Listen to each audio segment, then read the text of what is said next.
Hello, BookTube. I'm here to do a tag. It's the We Ain't Getting Younger book tag. And I was tagged by Steve Donoghue. Originally it was done by CodeX Cantina. And there are 8 questions and then 9 to tag. So 8 full questions. And it was a birthday tag. I'm filming it now. I was going to wait till tomorrow, but I'm not sleepy at the moment, so I thought I'd do this and then upload it tomorrow. So this is sort of my quick and initial sort of response to the questions.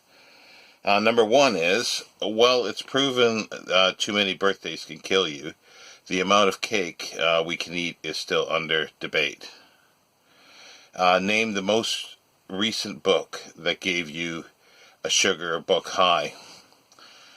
Now, I was going to, because I've been talking a lot about the Clifford Simak collections, and those definitely do that, but I've been talking about a lot about those.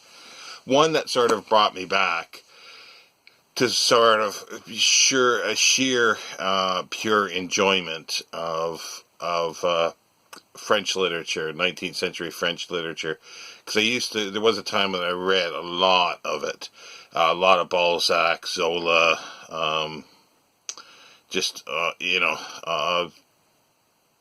authors, many of them. And is this one here that I've read, and I've spoken a bit about it too, but this can't be spoken enough, or too much. It can't be spoken too much of, I don't think.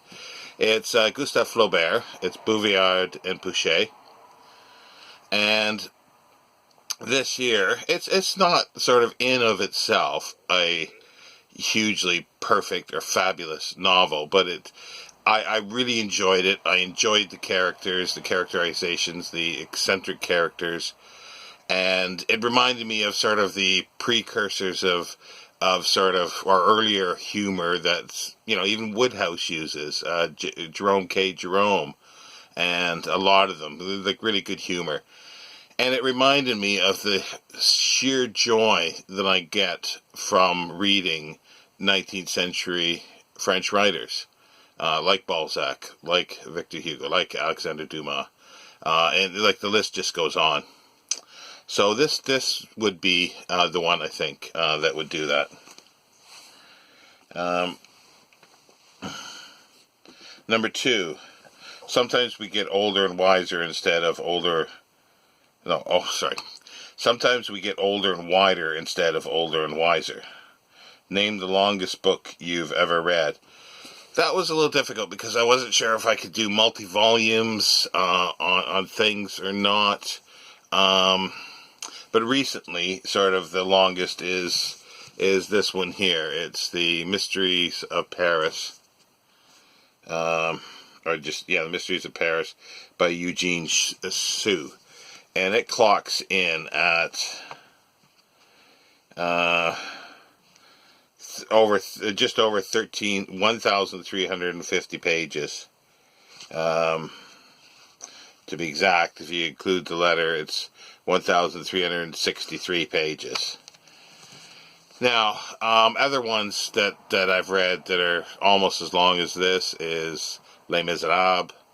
And I think some of the James Mitchell, or at least in the paperbacks, they're well over 1,000.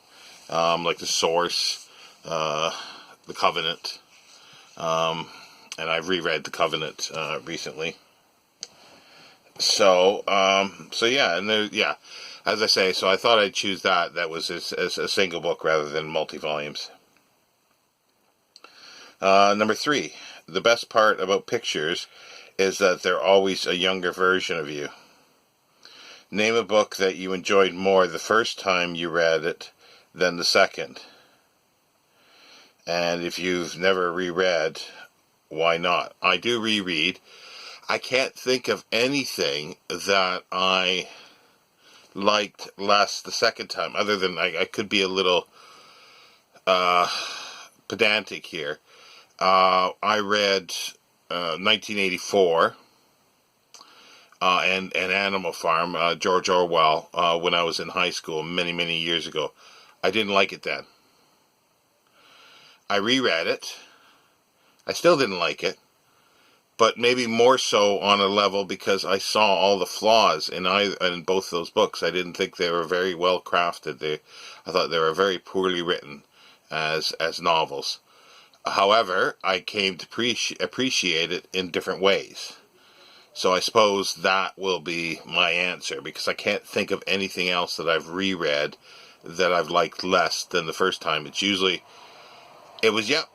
feel the same about it, or I like it even better the second time. Number 4, as you get older, you must learn to never skip a bathroom break before jumping in a car ride. Name a book you read in very few sittings.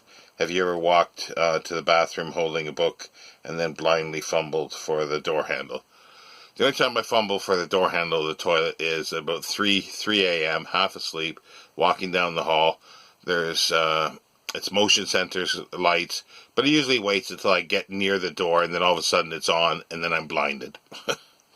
So no, I don't carry a book around to do that. Now, I was going to mention sort of some science fiction where I could sit down and read the whole thing, or crime fiction, because I do, but it's because they are engaging and they make you want to read and find out what's happening.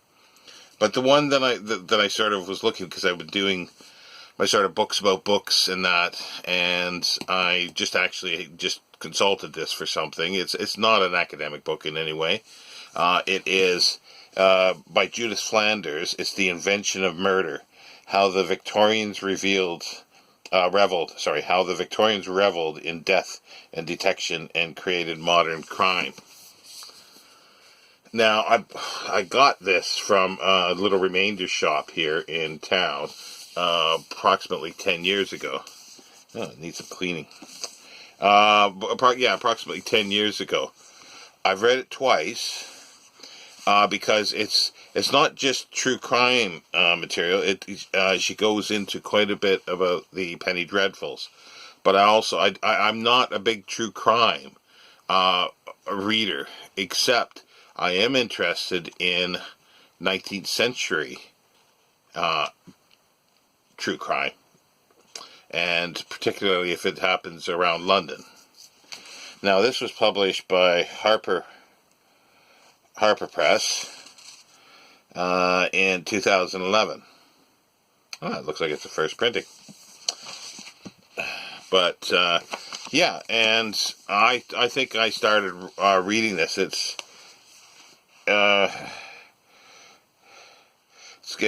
got some sumptuous notes in, and that's the good thing. Without the notes, it is 466 pages. And then the notes go on to almost another 100 pages, about another 80 pages of endnotes. And I think I sat down and I must have read 3/4 of it in the first sitting, as soon as I got it.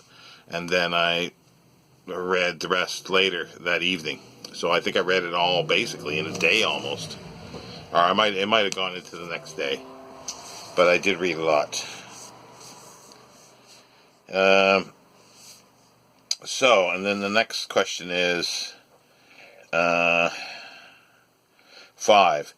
Don't let old age get you down, because it's harder to get you back to get back up these days. Name a book you had to put down and why. There's a few that I have, but it's not often. I'll sometimes put a book down, and it's very rare that I don't finish it because I don't care for it. But here's one that I did, and again, this was something that I read, and probably where I had to stop is Crime and Punishment by Dostoevsky. This is going back a few years ago, and I had some time off work. And I even got my bookmark, a little pink torn piece of paper there on page. I had finished up to page 351 or 52. it's just up to part 4. And I probably read all that in like one sitting or whatever, and I was really enjoying it. And then sort of life got in the way, and I got shingles again in my left eye. So that just put pay to anything that I was doing. And it was probably 6 months or more later, after I had some pain relief, that I could actually start doing things again, but still wasn't doing much reading. So that just got pushed aside.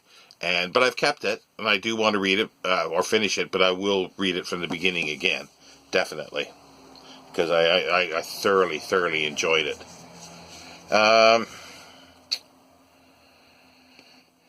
Life gets worse the older you get. Luckily, you don't have much left.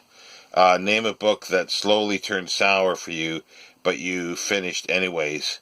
Were you glad you stuck it out? This was probably after this situation with this, I think it was. I joined a book club. I thought, oh, I'll get to know a few people, read some books. And they were going to meet on the Monday, I think it was, and I sort of joined on the Friday. So I couldn't buy the book that they were reading. It was William Boyd's Any Human Heart. So I was able to get a copy from the library. One of the few times I actually got a book out that I read from a library. So I read that fairly quickly over the week. I didn't really care for it. It was sort of the character sort of was souring on me. I did finish it. And I'm glad I did, because as the character got older and more decrepit, I began to like him a little better. When he was younger, I didn't like the character at all. He was pretentious and name grabbing, and when he became poor and old and decrepit and eating dog food, that's when I began to like him. And so I was glad that I finished it. And I've never read anything else by William Boyd. I sort of found the writing very smooth and very easy. It just like a hot knife through butter. It was very easy to read. But as I say, I was a bit ambivalent about the subject matter and the character. I just didn't really care for it too much. I didn't really care for this person really at all, as I say, until later in the book. So I was glad that I finished it. There was another one we did. I'll just skip that because I can't even think of the name. It was something like French Sweet or something like that. But anyway, that was just horrible. But let's move on. Let me see. Peer pressure seems to decrease as you get older. This is number 8. Where did all your friends go? Name a book that you checked out because of peer pressure. Were you happy to have read it? I think sort of peer pressure of a time of friends that when I was in high school, reading of Catcher in the Rye by Salinger, and I think it's called The Outsiders by S.E. or S.A. Hinton. And I read these. I just thought they were atrocious. Horrible written. I just did not like them. I know they're big books and everybody was gushing about them, and I just thought they were just horrible. There was nothing redeeming about them. So, so I try not to succumb to that or hype, generally, because when I do, I am invariably disappointed.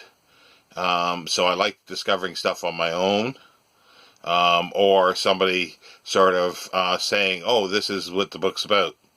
Or then I go, oh, okay, that could be interesting. So that kind of thing is okay, and reading a good review is fine as well. But if they just go overboard and just saying it's the best thing in the world, and and don't give any reason for that, then yeah, I'm hesitant to touch it. Now, number 9 is friends don't let friends get older alone. And it says tag people. Just looking to see what...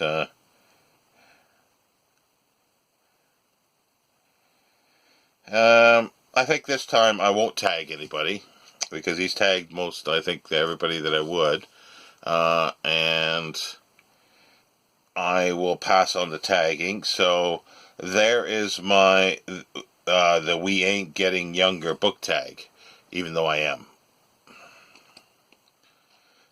So we'll end it there, BookTube, and this will go up on Sunday morning, mid-morning or afternoon here, so it'll be probably very early Sunday morning for people across the pond, or later in the evening or afternoon if they're on the other side of the world. So take care, BookTube. We'll see you later. Bye.